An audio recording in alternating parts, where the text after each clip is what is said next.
This is a video of Acura Vigor 93, how to disable the seatbelt light.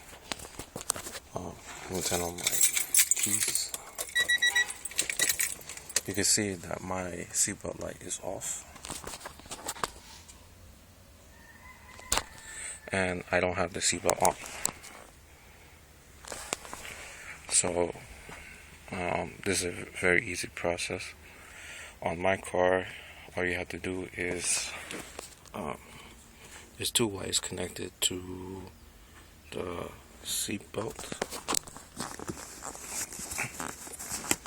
These are the two wires.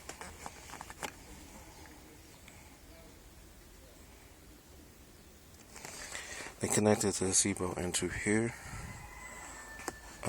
All I just did was cut the two wires, and that's it. And obviously you can see it's off. And every time I turn it on, it's off. And no noise, no beeping, no nothing. It's plain and simple. That easy.